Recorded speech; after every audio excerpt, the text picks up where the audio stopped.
Të nderuar shikues, mirëmbrëma dhe mirë se po takohemi edhe sonte në emisionin Bardezi. Sonte kemi vendosur që të diskutojmë për zilin, xhelozin.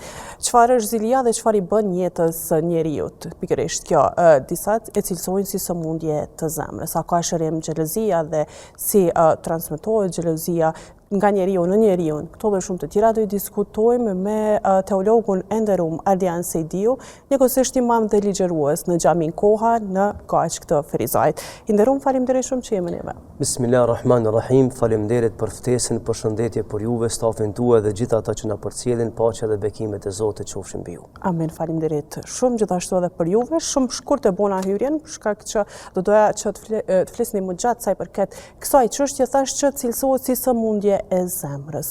Çka është zilia, çka është xhelozia, apo është e njëjta gjë?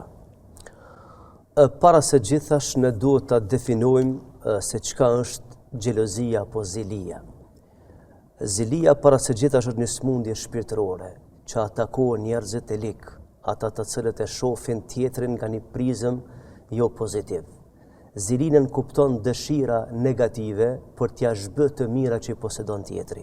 Kështu dietarët e kanë përkufizuar zilin, do të thonë dëshira negative për t'ia zhbë të mirën që posedon tjetri. Mundet të më mbet, mundet të më mbet veç në kuadër të dëshirës apo shkon edhe më tutje? E pastaj veprimet e ndërmarra për t'ia zhbë të mirën dikujt kalon pastaj edhe në veprën penale, edhe pse kjo sëmundje nuk e lë rahat. Do të thonë është një sëmundje e rëndë shpirtërore me të cilën goditen njerëz që kanë një shpirt të lig dhe ata nuk i josh asgjë e mirë në jetën e kësaj bote, por me një farë formë ushqehen nga e keqja që shohin të tjetri.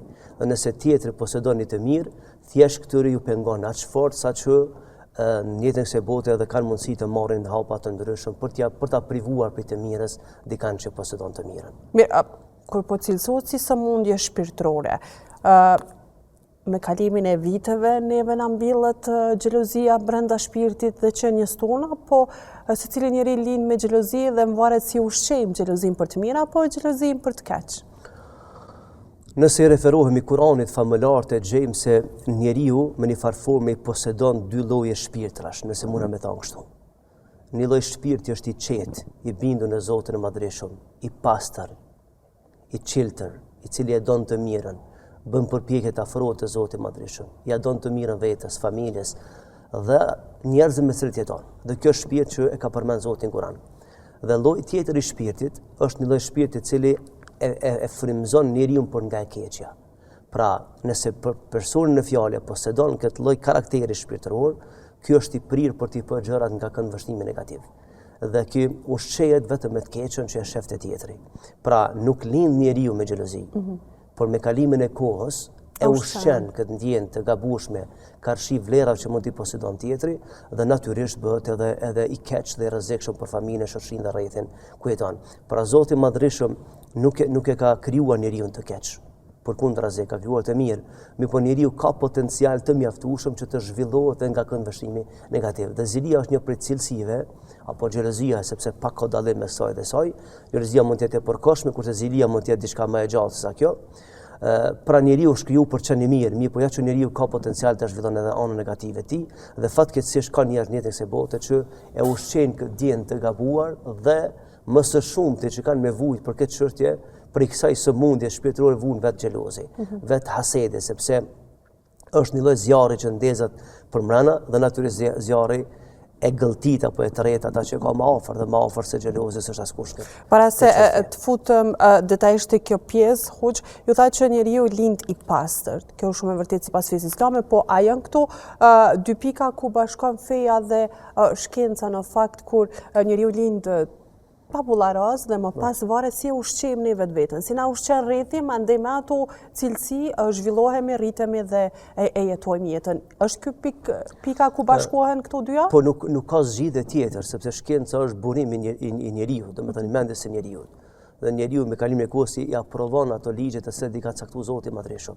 Me kohë apo pas kohë çështje tjetër. Pra askush nuk e mohon këtë çështje se njeriu lind i pastër. Edhe në kuptimin e njohurive. Pra njeriu s'ka njohuri për jetën e bote. Por me kalimin e kohës do më një përveçon. Mi po flasim për karakterin, po flasim për diçka që është e mbrëmshme, për diçka që ndoshta ajo e jashtëmja nuk deporton thellë. Dhe pyetja është kjo, njeriu a lindi mirë apo i keq? Do një debat beg i ashpër në libra të ndryshme, por ajo që e thot Kurani familjarët është e qartë, njeriu lindi pastër, pa mëkate. Dhe Zoti Madhreshëm thot Kur'an, ne kemi krijuar njeriu dhe kemi vënë në rrugë, në fillim të rrugës. Dhe kemi treguar çka është e keqe dhe çka është e mira. Dhe pastaj kemi nënë të zgjedh ai vet. Por që lind me të mirën. Por me kalimin e kohës ka mundësi që ta zhvillon edhe anë negative dhe fatkeqësisht gjatë gjithë historisë njerëzore historia ka shënuar dhe individët dhe familje dhe shoqëritë të tëra të cilat kanë ushqyer ndjenjën e keqe në jetën e kësaj bote. Surja El Felek, Hoxh, flet pikërisht për mbrojtjen nga xhelozia, hasedi, zilia e njerëzve? E tash padyshim se Kurani, duke qenë se është libër gjithëpërfshirës, është mesazhi i fundit i Zotit të Madhreshëm dërguar njeriu. Është libri nga e cila buron e mira, është libri i cili ka përmend gjithçka që i duhet njeriu në jetën e bote dhe rrugton me njeriu në të gjitha situatët për sa të kalon, edhe ato të mbrëmshme që suri shpjegon ende shkenca, por edhe ato të cilat ka mundësi të shpjegon. Dhe një prej kaptinave, prej sureve të cilat kanë zbritur në Kur'an, është sura Felek. Çka ne kuptojmë për kësaj sure? Ne kuptojmë se xhelozia është smundja ron. Dhe këtë e konfirmon Zoti i Madhreshëm, sepse plagët e zemrës, ndjenjat e zemrës nuk njeh askush përveç Zotit Madhreshëm. Dhe Zoti i Madhreshëm e ka konfirmuar atë që ka krijuar njeriu. E ka konfirmuar se xhelozia, hasedi, është një plagë, një smundje që mund ta posedon qenia njeri ose shoqëria njerëzore. Dhe tash kjo e keqe që mund ta posedon ky njeri, a mund ta tejkalon veten dhe pastaj të hyjë në territorin e tjetrit, ku mund të bën dëm, mund të prish ambicie, mund të shkatërron ëndra, mund të prish familje, mund të bën gjithçka. Pra Kurani aludon se kjo e keqe që është në individin, ka mundësi të merr për masa shoqërore, të del nga vetja dhe ta pengon shoqërinë. Për këtë arsye ka zbrit kjo sure në Kur'an, që është e parafundit për karaditja, dhe Zoti i Madhreshëm na mëson se si të mbrohemi prej kësaj. Fillimisht thotë dhe thuaj mbështetëm në Zotin e agimit, në Zotin i cili ka krijuar gjithçka. E agimi është vetëm një pjesë e mëngjesit. Dhe thotë Zoti i Madhreshëm, kul a'udhu bi rabbil falaq min sharri ma khalaqa. Domthon mbështetem në Zotin e agimit dhe mbrohem prej çdo të keq që ka krijuar Allahu xhallahu ala. E keqja që e njohmi dhe se njohmi. Ata që e dim dhe që nuk e dim, ata që mund me arë për ati që nëse kemi qartë dhe ata që mund të analizojmë. Pra kjo e keqja është diçka e msheft, që nuk është shpesher detajizuar, shpesher njeri nuk ka një uri për këtë çështje. Dhe Zoti vazhdon dhe thotë, këtë sure që ka zbritur si mbrojtje për hasedin, dhe thotë kërkojmë mbrojtje të Zotit të Madhreshëm për një natë të errët, sepse e keqja, kjo është mënyrë alegorike, e keqja është errët, është errësirë me cilën njeriu verbohet. Dhe për kësaj errësire vjen e keqja. Dhe Zoti kërkoni mbrojtje nga nata e errët. Dhe pastaj ka thonë kërkoni mbrojtje Zotit të Madhreshëm për atyre të cilët fryjnë në penjë me një farforme, i përmend sejrbaza, të cilët e lidhin nyje, bojnë komplekse në jetën e bote. Dhe thotë pastaj në fund edhe për gjinët dhe për njerëzve. Pra kjo sure pikërisht ka zbritur që të mbrohemi na prej kësaj smundje që mund të atakohemi prej tjetrit. Kur po diskutojmë për këtë damin që munden më na bo njerëzit për shkak zilisë ose xhelozisë, më njëherë na sillet mendje fjala që rujo prej sherrit të insanit më shumë se sa prej sherrit të shejtanit. A lidhet kjo me shpirtin e njeriu kur smuret nga xhelozia Hoxh dhe mandej nuk njeh limite sa që të dëmton deri në palc, nëse mundem me thujë tillë? Fatkeqësisht njeriu, edhe pse Zoti i Madhreshëm e ka vlerësuar shumë këtë qenie njeri, e ka ngrit në pedestale më të larta, ka fol mirë për te. Ka thonë është njeri, është qenie me mision, është qenie shpirtërore, intelektuale, më këmbës në tokë, ku e di çka, ka fol Zoti i Madhreshëm begi mirë për njeriu në Kur'an, sepse ai vetë ka kriju. Dhe në anën tjetër Zoti i Madhreshëm herë në Kur'an ja shfaq edhe dimension negativ që mund ta posedon njeriu. Dhe një prej atij dimensionit negativ që ka njeriu është kjo shpirtlikësia, ku për shembull njeriu kalon në përderë të xhelozisë dhe pastaj e përdor xhelozinë si armë për shkatërimin e tjetrit dhe begi krijon të lashe të mëdha, të padukshme, por që janë begi serioze për jetën e njeriu. Bile është interesant kjo çështje sepse mëkati i parë që është bë dhe konflikti i parë që ka lindur mes dy krijesave ka qenë shkak xhelozia. Mes dy vllaznive. Dy vllaznive po dhe mes njeriut dhe shejtanit. Kur ka lind xhelozia, domethënë xhelozia ka lind kur ka ardhur njëri në këtë dunjë. Sipas shpjegimeve gjithmonë po i referohemi Kuranit familjar, sepse unë nuk shoh shpjegim tjetër përveç kësaj që e ka përmes Zotit Kur'an të saktë. Kur Zoti i Madhërisht e ka kriju njeriu, në këtë moment i ka ardhur shanca, me thonë në një farë forme, që shejtani me shpërfaq karakterin e vet si qenie keqe, duke xhelozuar njeriu, faktorin njeri, qenin njeri. Dhe xhelozia e ka çuar deri në mosbindje dhe pastaj ka ardhur preshtimi prej mëshirës së Zotit të Madhërisht. Pra xhelozi me një farë forme është një shpirtling i cili e përdor këtë armë të msheft dhe shkatron mas pari veten e ato që jetojnë për rreth, sepse xhelozia lind nga afërsia, nuk lind nga distanca. Kur kush nuk xhelozon për shkak se është i largët me ty. Por fatkeqësisht kjo smundje artikulohet brenda në rrethin e ngushtë e pastaj merr për masa bekit moja. Mirë, ka shërim xhelozia për shembull, mu marr njëri me veten, kjo surja El Felek, kaptina El Felek, domethënë i bën hajër veç atij që është i prekur prej xhelozisë, prej hasedit, apo i bën hajër edhe vet atij që është u djeg brenda nga xhelozia? Kjo sure ka zbrit për të mbrojt për ati që na ka bërë zullum. Do me thonë si armë kundër ati i cili e përdor, mbroj. Ndërsa si shërohet xhelozi. Edhe pse mënyra alegorike, thot pejgamberi alayhis salam, xhelozi është si zjarmi, që i ha drut, i djeg drut. I djeg veten. Sa e djeg veten, padyshim. Ai është duke bart me shumë e qartë. Ai është duke bart me veten një sëmundje e padukshme për palën tjetër, por çai vun deri në palës. Sepse e provokon e mira. Çka do që të shepit mirave në familje, apo në shoqëria, apo për ata që ka target për ta xhelozu, normalisht i dhezet kandili i zjarrit të xhelozisë dhe normal e vun. Tash që shërohet xhelozia? Xhelozia shërohet mas pari me pendim të Zotit Madhërisht. Tu pendu xhelozi. Qysh me ardh puna mu pendu xhelozi? Po kjo është e para, sepse ai një ditë ngopet për xhelozisë. Ngopet? Ngopet, s'ka ka ma. E shet që jeta i tretet. E shet që argumente e jetës për merr dikush tjetër. E dini pse? Sepse fundit mira që Zoti jep dikujna. Ka e pyet Zoti dikan ku na më dhon të mira? Jo. E nëse ti xhelozon për dikan për shembull se do tenton më marr të mirat me zor, a mendon që mundesh ki kaq fuqi të madhe sa që ndalon të mirën në tokë? Absolut jo. Ka mundësi me dëmtu njëri, padyshim. Por jo ti me privu për një të mire, sepse Zoti i Madhërisht nuk e pyet askan ku na do me dhon jep, ku na do si jep. Pra xhelozi, hapi parë për të dalë për kësaj krize është pendimit e Zotit i Madhërisht. E dyta, në kërkim falja në heshtje për ata që ka bërë zullum të tjerëve, dhe hapi i tretë është me tentu me ndru qasjen. Sepse a di ç'është kjo puna e xhelozit. Në vend që të mirën që ja shef dikujna, me lutë Zotin e Madhërisht me posedu, e ndoshta Zotin ditë ta jep, ky lutet mos me pas hiç. E me pas kyt. E me pas kyt. Domthonë mos me pas hiç ai. E këtu Allah nuk e lejon, sepse nuk mundesh me ndryrë kompetencat Zotit të Madhërisht. Thjesht monitu çet këtë dunjë, do të më luftojnë dy çështje. Një egoizmin, egocentrizmin me hek pe zemrës.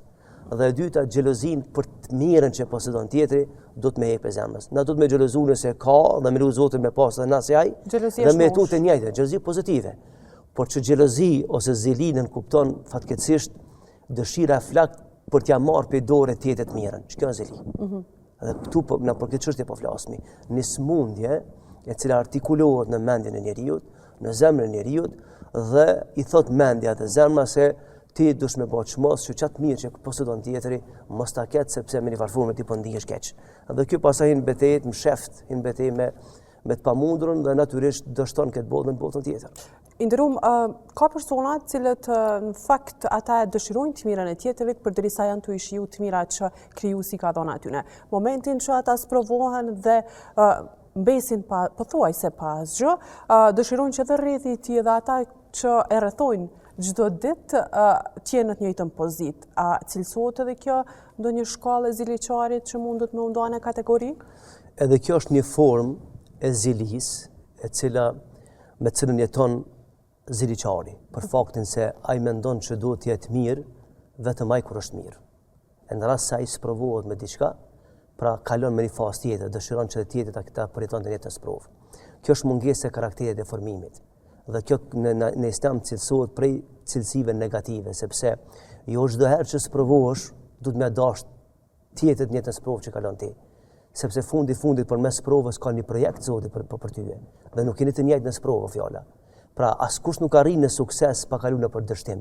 Dhe tash dështimin që mund ta përjetojmë, qoftë për shkak mangësive që kemi, qoftë mbi potencialin që na vjen. E kështu me radhë nuk do të thotë që ne duhet t'ja përjetojmë, duhet t'ja dëshirojmë me tjetrin. Pra kjo është një lloj sëmundje e cila buron nga ananët e zilis, e cila sëmundje e prek dhe dëshiron me artikuluar të tjetri. Pra jo domosdoshmërisht gjërat që i përjeton njeriu në këtë dunjë prej këqijave duhet patjetër mi përjetuar të tjetri. Përkundrazi, nëse ne i përjetojmë të këqijat, kemi një argument shtesë për të lutur që tjetri mos bjen në sprovën që kemi rëna. Por nëse bëjmë të kundër, kjo domethënë cilësi negative që do ta eliminojmë prej jetës tonë. Mirë, prindërimi është një temë shumë e veçantë që për hir të vërtetës nëse flasim, ka shumë trija që kur të bëhen prindër nuk është që janë në nivelin më të mirë të mundshëm për të edukuar gjeneratat e reja. Po kjo është një temë tjetër. Në anën tjetër, nëse flasim për prindërimin, ndoshta pa vedije gabojmë ne si të ri, po e marr vetën edhe këtë pjesë nesër mas nesër, kujt dihet, duke bërë dallime ndoshta tek fëmijët e vegjël. A nisim aty xhelozin fillimisht mes vllaut, mes motrës, që ndoshta vllau ose motra po i blen baba ose nana diçka më shumë ose diçka tjetër, më pas me vazhdu te shkolla, me vazhdu te shoqënia në përgjithësi? Fillimisht Islami nuk e preferon dallimin, ose dallimin mes fëmijëve, sepse kjo është një shkak që mbjell padrejtësi në raport mes prindit dhe fëmijës dhe pastaj mes fëmijëve. Pra është një formë edukime që nuk e pëlqen Islami. Bile është thonë në literaturën islame se shkak pse vëllezërit e Jusufit kanë marrë atë hap për ta mbytur Jusufin ka qenë dashuria e babës publike, më shumë ndaj Jusufit se ndaj vëllezërve tjerë, dhe ata kanë xhelozuar për shkak dashurisë që ka pas Jakubi për Jusufin dhe kanë ardhur deri te ai akt i pandershëm e kështu me radhë. Pra, a ka mundësi që njeriu të bën një gjest që e nxit zilin? Brenda familjes. Brenda familjes, është e mundshme. Është e mundshme, domethënë që një gabim një antar i familjes mund me nxit xhelozin mes njëri tjetrit. Unë mendoj nga këndvështrimi pozitiv, mendoj që prindi ka një politikë të avancimit të familjes, të menaxhimit të fëmijëve. Dhe nga njerë kur ka preferenca, nuk ka nga këndvështrimi i zilis, por thjesht ka një preferencë nga aspekti shpirtëror. Dhe ndoshta në njëri për të është më i dobët, në njëri më i dëgjueshëm, në njëri është më i afërt shpirtërisht me prindin, më i ndihshëm kështu me radhë.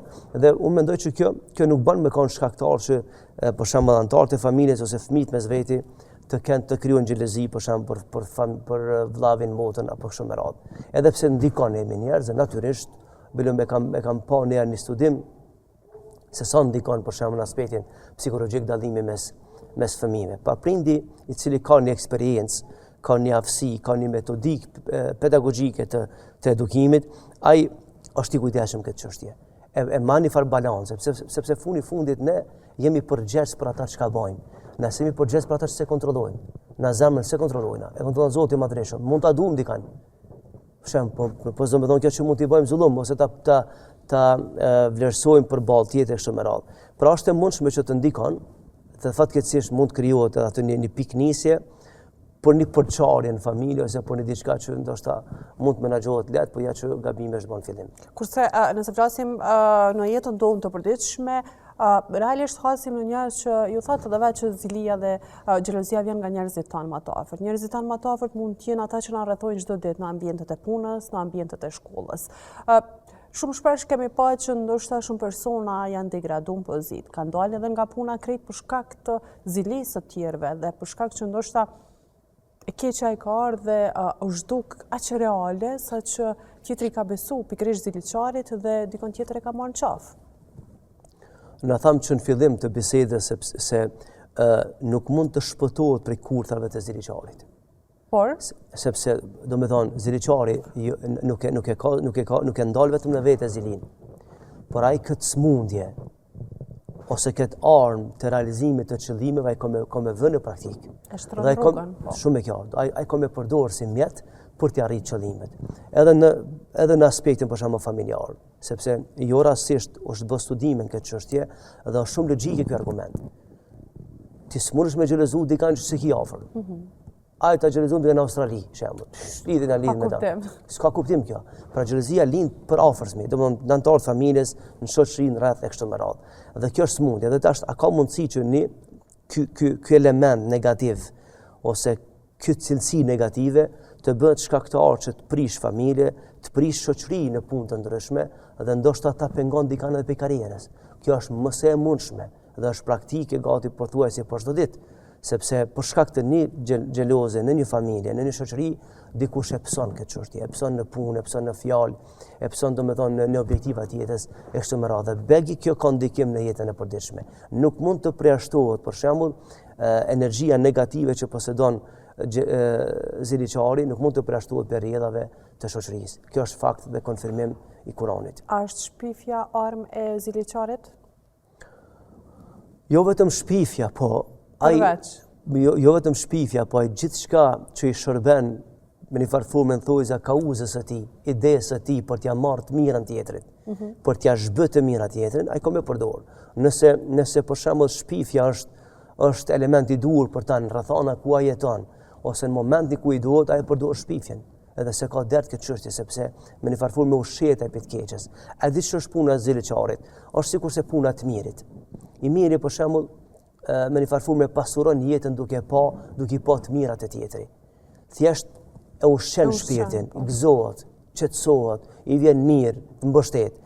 Ziliçari ban të kundërtën. Ai për ta përmbush atë boshllëk që e ka në shpirtin e vet, ai duhet ban keq. Dhe për të bë keq, ai natyrisht duhet me përdor mekanizmat siç është shpifja, për shembull, gënjeshtra, kurthat mas shpine, ku e di çka. Ai bën gjithçka për të arritur qëllimet dhe jeta e pejgamberëve na ka mësuar se ziliçart edhe në kohën e pejgamberëve kanë përdorur mekanizma të tjerë për t'i penguar pejgambert pe rrugës së drejtë të Zotit më dhëshëm. Po. Ç'është është me jetu me një ziliçar hoxh? Okej, na e dim që tash një person është ziliçar, ndoshta është e pashërueshme taj person. Tjetri që duhet me trajtu ziliçarin. Çka na mëson feja neve përballë një ziliçari që e kemi të pamundur me jo evitu, shto këtu pjesë për shkak që shumë i afërt, ashtu siç e diskutuam. Është interesant se askush nuk e pranon që është ziliçar. Jo, është e vërtetë. Domethënë, kur thu si të bashkëjetojmë me ziliçarin. Po, pak e dim. Ka puna vjen. E kam parasysh. Këto pengesa. Po, e kam parasysh pyetje. Domethënë, mirë po, ne po e sqarojmë këtë çështje. Kur thu për shembull si ta menaxhojmë ziliçarin, është një pyetje enigmatike. Si ta bind me ziliçarin që është ziliçar. Fillimisht është me pranu. Është një betejë bege e madhe. Fillimi i shërimit është me pranu që ki probleme. Shumë kjo, ne diagnostifikohet smundja, pastaj hipet edhe terapia. Por ja që ziliçari asnjëherë të vetme del prej kësaj bote dhe ai nuk e pranon, edhe pse e din që e ka këtë smundje, nuk e pranon për shembull që ka një xhelozi të tepruar. E si ta menaxhojmë atë? Ka shumë mënyra të ndryshme, varet pe karakterit të personit, të ziliçarit. Se disa janë me karakter bege kamufluar, janë me shumë fytyra, janë të prirë për t'i mbuluar të mira dhe për t'i shfaqur të këqijat. Edhe është mençuria e muslimanit, në radhë parë neve Islami na mëson që të sillemi mirë me të gjithë. Kjo është baza mbi cilën ndërtohemi, sepse nganjëherë duke u sill mirë, edhe çat keqen që ka urrejt ndaj neve, japmi një argument se çasën ndaj neve ki gabim. Mund të sillesh mirë dhe ti përfiton cilësitë që kemi bashk, ose të mirat që kemi bashk, por mënyra që reagon ti është e keqe. Pra të sillemi mirë me të. Të mos e provokojmë. Sepse në jetën e kësaj bote ne po jetojmë edhe me një kohë interesant. Jemi shumë, kemi dalë shumë në sipërfaqe. Mund të shijojmë gjërat pa i provokuar të tjerë. Sepse edhe provokimi që i bëjmë në namaz e ngjall me ambicën e zilisë. Po çka konsiderohet provokim? A kena ndonjë shembull? Ka shembuj të ndryshëm. Çani shembull thjesht. Zoti ka dhënë të mira në këtë dunjë. Me familje, me rreth. A është e udhës, edhe është normale që sert shkojsh me dreku dikun ose me angdar dikun me postu? A është domosdoshme kjo? Sa është e domosdoshme? Pse po e provokon palën tjetër? Ti mund tash dikush thot, po është e drejtë emja. Po është e drejtë e jotja, po kur ekspozohesh, pastaj normal që ka reakcione. A të që të kapë mësyshe? Shumë e qartë. Tash mësyshi është temë tjetër. Po na po thon po. Se thojnë do që po ruhëm se mësyshi po na kap se s'po dojna me kallëzu sa mirë jena. Po edhe e kjo është shumë e vend. Po. Është shumë e vend. Do me thonë, pse duhet, unë kështu dalë te përmbytja e kësaj pyetje. Do me thonë, pse duhet ne me ngjall reagimet e pala tjetër përmes një të mire që muna me shiu edhe më mirë pa ekspozu të tjetërin, pa e provoku tjetërin, pa para në qendër të vëmendje, sepse fundit jeta a jetohet për veti, a jetohet për tjerë. Dhe tash nëse ti shkon dikun për shembull, pse është e thonë gjithçka në çdo detaj me bë publike. Edhe pse tash do të diskutojmë, edhe syri vjen për shkak të asaj që e sheh. Dhe tash me që ra fjala, ku është dallimi mes mësyshit edhe xhelozisë apo zilisë. Tham ziliçari, zili nënkupton dëshira negative për t'ja marrë çatë mirë tjetrit. E çysh buron mësyshi pra? Syni çysh buron? Nga vjen, jo. E çysh? Befasia për një të mirë që posedon tjetri. Okay. Do me thonë, befasia për një të mirë që posedon tjetri e provokon ndërgjegjen lejtojnë syni, po është një aparatur begje madhe që lidhet me aspektin trunin, me zemë, me shishën radhë. Dhe pas e reagon në aspektin. Rekomandohet që më thonë mashallah, kur shojmë diçka të mirë befasuse ose për gjithçka që ndoshta na pëlqen shumë, se syri ose mësyshi që e ndot ju, realisht unë kam lexuar që ka edhe pa qëllim të keq njerin, domethënë kur ka komunikim me tjetrin ose afërsi me tjetrin. Mirë, kur jemi te ziliçari edhe te xhelozia, gjinia mashkullore apo femërore ka më shumë, domethënë shtyhet më shumë që të jetë ziliçar më i madh?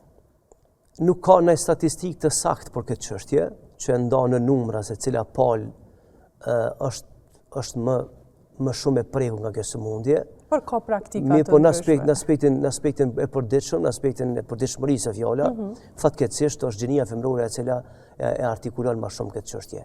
Tash do të jenë faktorë të shumë pse, por ja që është realitet kjo. Domthonë që gjinia femërore ka më shumë dozë të xhelozisë. Ne i themi asaj xhelozie nganjëherë nuk është në kuptimin e zilisë së thellë, për shembull, të asaj damit të madh, po thjesht një mos menaxhim i situatave në forma në mënyra të ndryshme ose në situata të ndryshme, mos menaxhimi i mirë asaj situate dhe shfaqe apo e bën në sipërfaqe atë xhelozinë e gjinisë femërore. Xhelozia në çift është temë tjetër, por kemi pa që çiftet e reja sot sidomos garojnë me njëri tjetrin për shkak të karrierës, për shkak të mirave materiale, mundohen se kush më shumë është më i zoti. A është kjo e shëndetshme apo nuk preferohet shumë brenda çiftit që të bëhet një garë e tillë kur synimi i tyre është me pas një jetë të përbashkët? Nuk ka dyshim se të mirat bashkërtore do të më ardhë për të dytë, dhe jo me nda njëri prej tjetrit. Jo me pas një garë të mbrëmshme, nëse mund me thonë, se kush po e shijon më mirë e kush nuk përshirë më mirë jetën bashkërtore. Kush po arrin më shumë? Kush po arrin më shumë? Jo, absolutisht, sepse në momentin kur njeriu zgjedh bashortën ose bashortin, thjesht ato të mira që posedon, që vijnë jetën e bote, do të më nda bashkë dhe objektivat i kanë të njëjta, pra qëllimet i kanë të njëjta dhe bëjnë përpjekje maksimale që çdo të mirë kësaj bote me shiu vet. Atë shkuptim pas ka të rënë armik njëri me tjetrin. Pse po dashka me pas një rivalitet se kush ka më suksesshëm për shembull. Kur ket ato ai sukses që më ardh në familje. Pra tu të ndihmojmë në tjetrit për të arritur qëllimet e mira, por jo me pas sigare të panevojshme sepse pastaj kalon në stad tjetër. Po, kur folëm fillim për surën El Felek, ju përmendet që Zoti na mbroi edhe nga nyjet që lidhin njerëzit për neve. Është kjo burimi i ziliçarit që bashkëpunon me dikë tjetër për të shkatruar jetën tjetrit? Unë thashë në fillim se qëllimi i kësaj surës Felek e ka sqaru këtë problem, këtë çështje në mënyrë të detajzuar. Për shembull, dhe Zoti përmend thotë neffathati fil uqad. Kush janë këto neffathat në këtë term të Kuranit të fjala, që buron për lingvistikës arabe. Neffathat janë serbazat. Serbazi ose magjistari. Çish ka rrit në të kulm? ka kalu në përderë të xhelozisë. Ka ardhur të e thellu krizën dhe ka ardhur deri te shkalla më e keqe e ndërgjegjes. Vetë ai që bën këtë gjë është xheloz dhe ziliqar? Pa dyshim, domethënë që t'jemi të qartë. Jo çdo xheloz është selbas. Po, është e vërtetë kjo. T'jemi të qartë. Se i shumë kontrrethum çdo ditë me shumë e qartë, domethënë një stil. shumë e qartë, që të kuptohemi publikisht. Jo çdo xheloz ose ziliqar është magjistar. Jo. Por që nuk mund të jetë magjistar pa kalu në përderë të xhelozisë. E ushqen këtë ndjenjë negative në maksimum, edhe i kthehet pastaj me një stad tjetër. Shkallë ekstreme. Shumë e qartë. Dhe kjo pastaj e përdor magjin apo sehrin që thonë në gjuhën islame, dhe e përdor dhe tash kjo fjala lidhim nyje. Ne nuk jemi ekspert me pa se ç'është bën magjistari, se s'ta ka me pa. Po na po flasim ç'ka është nyje. Ç'ka diçka komplekse, që don me kompleksu jetën e tjetrit. Që do me bë diçka me pru njerin para një situate komplekse, të pasgjidhur, të pashijueshme për shembull. Thjesht njerin e mëshëm ose njerin e mirë për shembull me bë, që ai mos me njoft veten, familjen, mos me gjetë rrugën e suksesit. Pra e bën komplekse situatën e tij. Tash është e mundshme, po ne jemi njerëz dhe mes njerëzve, sepse ndoshta shkenca këtu në kush më na ngu thot, po këta po diskutojmë për çështje të prapambetura. Shkenca nuk ka argument për këtë çështje. Shkenca nuk ka argument. Shkenca mrapa këtë çështje. Dhe ndoshta me kalimin e kohës të zbulohen gjanat. Por ajo që nuk u zbulua dhe sot nuk do të thonë që nuk ekziston.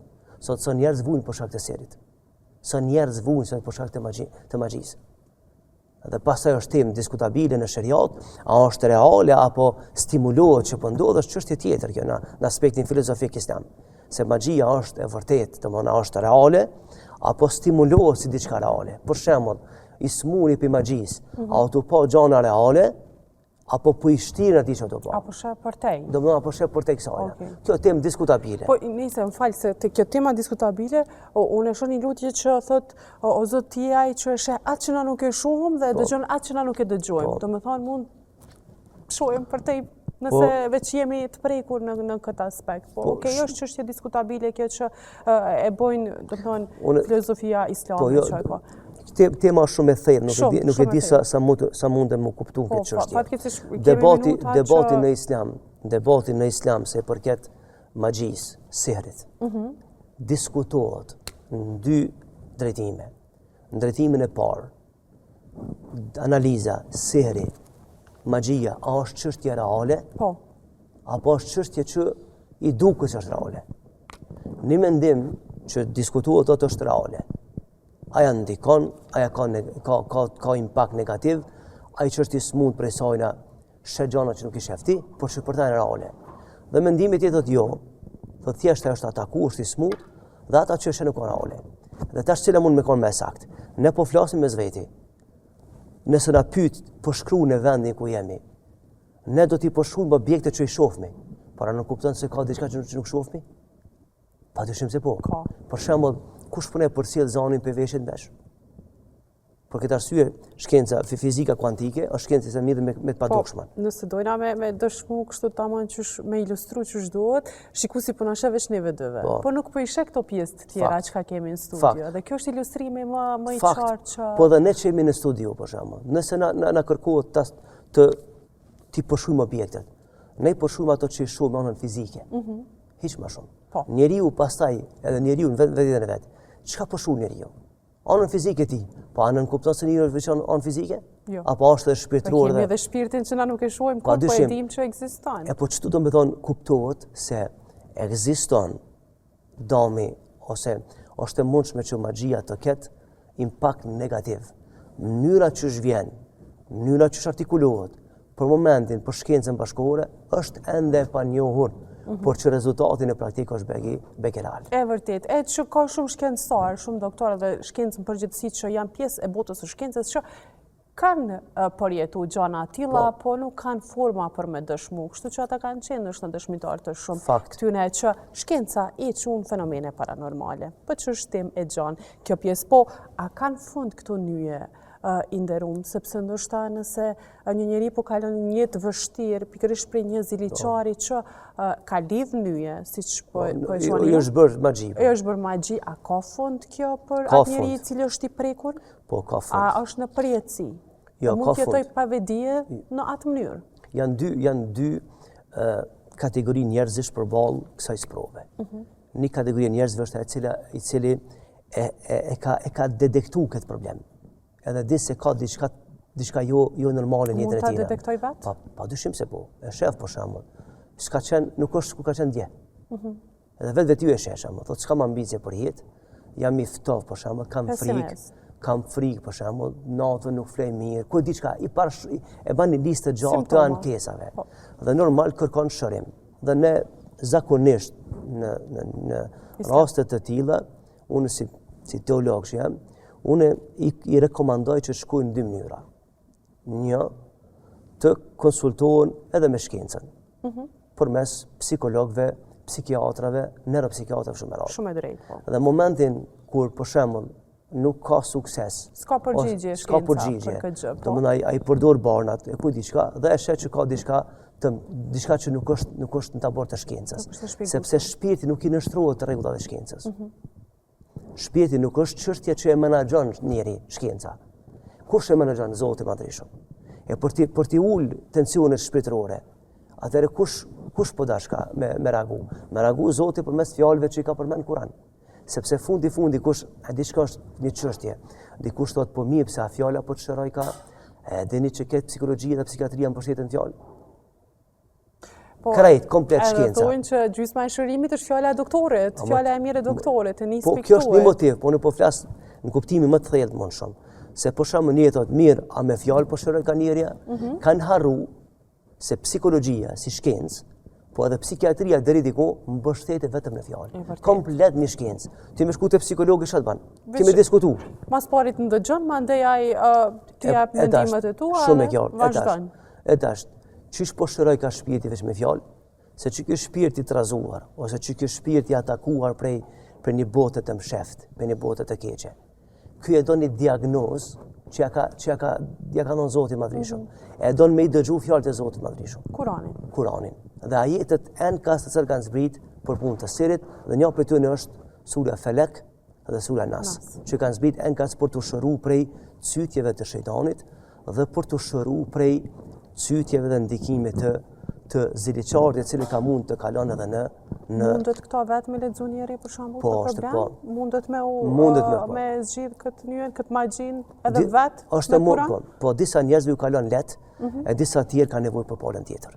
Do me thonë, fatkeqësisht ka njerëz që smunden për kësaj smundje, edhe begi ranohet situata, nuk mund ta kalojnë vetë. Atëherë detyrohen për shembull dikush tjetër me lexu pjesëve të Kuranit, fune krye Kuranin nëse është e mundur, tu e dëgju po fjala, tu e përjetu, tu e fal namazin me kohë, tu net me njerëz pozitiv, kështu me radhë dhe me kalim e kohës i kalon me lemë Zotit. Hoq një temë shumë e gjatë, regjia ma bë me dije që minutat fatkeqësisht vish kanë kalu, po ka diçka që duhet ja vlen me u cek për fund, sidomos për këtë temën e zilisë edhe të xhelozisë, ndonse ka shumë për diskutuar. Ne nëse mund të themi kështu, ne po jetojmë në kohën e xhelozave, në kohën e ziliqarëve, ata të cilët nuk duan t'ia shohin të mirën dikujt. Po kemi jetu gjë. Dhe po, padyshim, po në kohën tonë si duket të zhbë kjo temë o top listë fjala. Dhe çka do të bëjmë me këtë çështje? Ne duhet ta jetojmë jetën për veti. Bëjmë përpjekje të arrijmë qëllimet më të mira të jetës, të mos kemi frikë për të keqes, por të kemi një karakter të fuqishëm. Të anojmë ka e mira, të mbështetim të mirën. Thjesht t'ju bëjmë njerëzve mirë. E pastaj çka mendon tjetri për neve nuk është çështje jone kjo. E jone është ne të ecë me rrugën e Zotit. Dhe mënyra më e mirë për të mbrojtur prej dështimeve tjetër në përgjithësi është kthimi në rrugën e Zotit të Madhreshëm. Të fillohet një ditë e mirë, e bukur me namaz, me lutje ndaj Zotit të Madhreshëm, me një objektiv gjatë ditës për të bërë punë të mira, të falet namazin me kohë, dëgjohet Kurani, bashkëbisedohet për mirë, të mbështetet e mira, dhe në fund ditës është Zoti i cili vendos për fatën e secilit. Një pyetje për fund te kjo pjesa e dëgjimit të Kuranit, hoq për shembull, ndoshta ka njerëz që kanë frikë me lexu Kuranin, shqip po mënyra, domethënë në gjuhën arabe, dhe ndoshta kanë frikë që përzim fjalë të se diçka. A është e dobishme me dëgju Kur'anin edhe në YouTube, normal ato që janë të verifikume? Pa dyshim, Kur'anin në përgjithësi është i verifikuar. Edhe vetëm se ka njerëz me zan të bukur që e kanë lexuar dhe është në YouTube për shkak sepse e ka atë melosin e vet Kur'anit. Çta pranon vesh. Pa dyshim. Dhe thjesht hyn në YouTube i ki lexues të Kur'anit që kanë zanën e bukur e fjala, edhe për çdo ditë i lexon i dëgjon kanë 20 faqe. Është ndihmë e mirë. Është e pamundur nëse dëgjohet Kur'ani vazhdimisht, të paktën 20 faqe në ditë. Është e pamundur që ky person të ketë sulme të ndryshme prej xhelozisë, hasedit ose magjisë kështu me radhë. Është e pamundur sepse fjala e Zotit mbi gjitha dhe shpirti kur motivohet, atëherë me një farë formë krijon një farë lloj mburoje. Edhe është e pamundur të deporton e keqja përballë të mirës. Pra, për fund, mbrojtja më e mirë ndaj atyre që janë ziliqar ndaj nesh është leximi i Kuranit familjar. Leximi i Kuranit familjar, dëgjimi i tij, falja e namazit, domethënë me ne ditën me abdes, është më radhë. Përmendja e Zotit e kështu me radhë. Falënderimi. Po që faleminderit shumë për kohën. Faleminderit për juve, Zoti është shpërblim. Të nderuar shikues, ne kaq patëm nga ky emision, bashkë do të shihemi javën tjetër. Deri në takimin tonë të radhës, mirëmbëjtje.